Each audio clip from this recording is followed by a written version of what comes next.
বর্ষাকালের সবজি এখন আর কিন্তু নষ্ট হবে না ছোট্ট ছোট্ট যদি আমরা একটু টিপস অ্যাপ্লাই করি বন্ধুরা।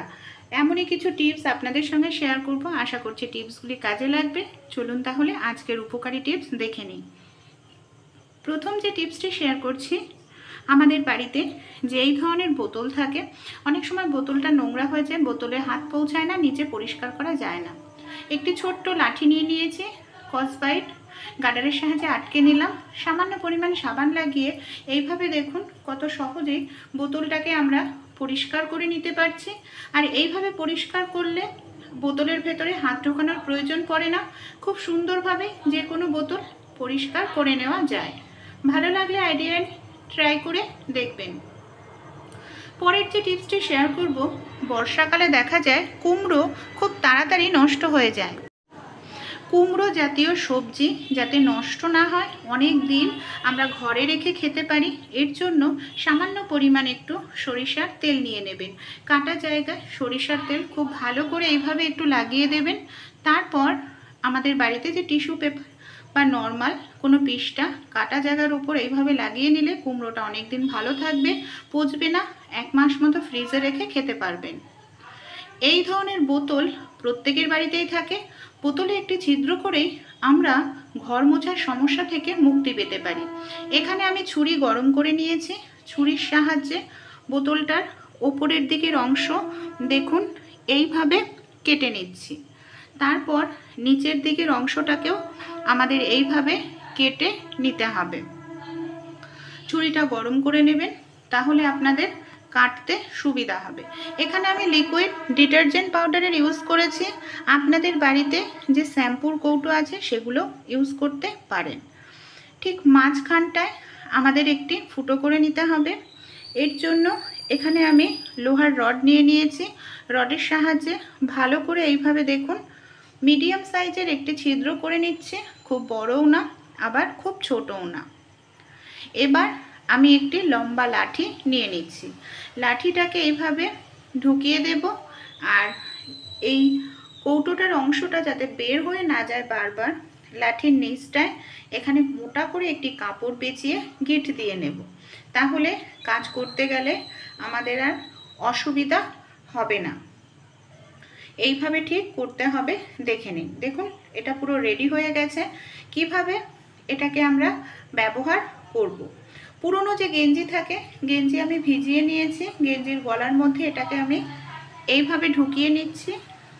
গলাটা যদি অতিরিক্ত বড় হয়, যে গলা দিয়ে বারবার পড়ে যাচ্ছে মনে হয়, তাহলে আপনারা গলায় সেলাই করে নিতে পারেন। এটার সাহায্যে দেখুন কত সহজেই আমরা ঘরটা মুছে নিতে পারি। এমনকি আমাদের কোমর যন্ত্রণা, হাঁটু যন্ত্রণা করবে না, নিচু হয়ে ঘর মোছার প্রয়োজন পড়বে না। আলমারির তলা, খাটের নিচে যে কোনো জায়গায় খুব সহজেই আমরা পরিষ্কার করে নিতে পারবো। আইডিয়াটি ভালো লাগলে অবশ্যই আপনারাও কিন্তু ট্রাই করে দেখবেন। পরের টিপসটি চলুন তাহলে দেখে নিই। অনেক সময় আদা অনেকটা পরিমাণে নিয়ে আসি, ফ্রিজে রাখলেও রস শুকিয়ে যায়, বাইরে রাখলে পচে যায়। কিভাবে আদাটা রাখলে অনেক দিন ভালো থাকবে, নষ্ট হবে না। আদাটাকে ভালো করে আমি ধুয়ে মুছে নিয়েছি, আদার মধ্যে কোনো জল নেই। এবার একটি টিফিন কারির মধ্যে আমি নিয়ে নিয়েছি পরিমাণ মতো নুন। নুনের মধ্যে যদি আমরা আদাটাকে রেখে দিই, তাহলে আদাটা কিন্তু সহজে রস শুকাবে না, পচবে না, অনেক দিন পর্যন্ত ভালো থাকবে। যেহেতু আদাটাকে আমি ধুয়ে নিয়েছি, তাই আদাটা শেষ হয়ে গেলে নুনটাও ব্যবহার করতে পারবো। ভালো লাগলে আইডিয়াটি ফ্রিজ ছাড়াই আপনারা এইভাবে আদা সংরক্ষণ করতে পারেন। পরের টিপসটি চলুন দেখে নিই। যে সায়া আমরা ব্যবহার করি, অনেক সময় দেখা যায় সায়া একদিক থেকে টানলে আর একদিকে ভেতরে ঢুকে যায়, তখন সমস্যার মধ্যে পড়তে হয়, বারবার সায়ার দড়ি পরাতে লাগে। এইভাবে সায়ার দড়ির পেছন দিকটায় সুতোর সাহায্যে একটু সেলাই করে নিন দড়ির সঙ্গে কাপড়ের, তাহলে আর এই সমস্যা হবে না, বারবার কখনোই দড়ি আর ঢুকে যাবে না। পরের টিপসটি চলুন দেখে নিই। বর্ষাকালে ধনেপাতা বেশি দিন ঘরে এনে রাখা যায় না। দুটো পদ্ধতি শেয়ার করব ধনেপাতা রাখার, অনেক দিন ভালো থাকবে, নষ্ট হবে না। ভালোভাবে হলুদ পাতাগুলোকে বেছে নিন। তারপর পেপারের মধ্যে এইভাবে মুড়িয়ে ধনেপাতাটাকে গার্ডারের সাহায্যে আটকে ফ্রিজের মধ্যে রাখতে পারেন। এতে ধনেপাতা অনেক দিন ভালো ফ্রেশ সবুজ থাকবে। আর ফ্রিজ ছাড়া যদি রাখতে চান, একটি গ্লাসে জল নিয়ে নেবেন। জলের মধ্যে শেকড়ের এই অংশটাকে ভিজিয়ে আপনারা ফ্রিজ ছাড়াই ধনেপাতাটাকে অনেক দিন টাটকা ফ্রেশ সবুজ রাখতে পারবেন। পরের যে টিপসটি শেয়ার করব, আমাদের বাড়িতে এই ধরনের অনেক পুরনো ব্লাউজের পিস থাকে। দেখা যায় ব্লাউজের পিসগুলো কোনো কাজে ব্যবহার করছে না, পড়ে রয়েছে। ব্লাউজের পিসটাকে বিছিয়ে নিয়ে মাঝখানে আমি একটি কুশন দিয়ে দিয়েছি, দু সাইডে ভাঁজ করে নিলাম। এখানে আমি নিয়ে নিচ্ছি একটি চুড়ি।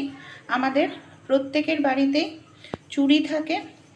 চুড়িটাকে ভেতরে রাখতে হবে আর ওপর থেকে এইভাবে চুড়িটাকে টেনে তুলতে হবে একটি গার্ডারের সাহায্যে। ওপরের দিক দিয়ে চুড়িটাকে এইভাবে টাইটভাবে আটকে নেব। দেখুন, সেলাই কাটিং ছাড়াই কত সুন্দর একটি কুশনের কভার তৈরি হয়ে গেল।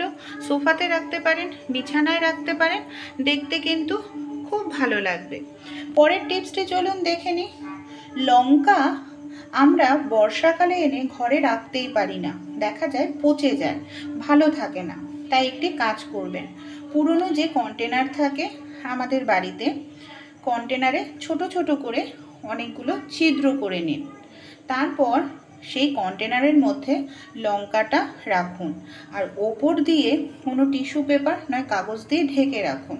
তাহলে কি হবে, ফ্রিজে রাখলে লঙ্কাটা শুকাবে না, আর লঙ্কার মধ্যে জল জমলেও তাহলে ছিদ্র দিয়ে বের হয়ে যাবে। আর এইভাবে রাখলে অনেক দিন টাটকা ফ্রেশ থাকবে। বর্ষাকালে আলু কিভাবে ভালো রাখতে পারি যাতে আলু পচে না যায়, নষ্ট না হয়। একটি ঝুড়ি নিয়ে নিন, তার মধ্যে পেপার এইভাবে বিছিয়ে নিন, তার মধ্যে আলুগুলোকে রাখুন। এতে আলুতে বর্ষার জল থাকলেও পেপার অ্যাবজর্ব করে নেবে, আলু অনেক দিন টাটকা ভালো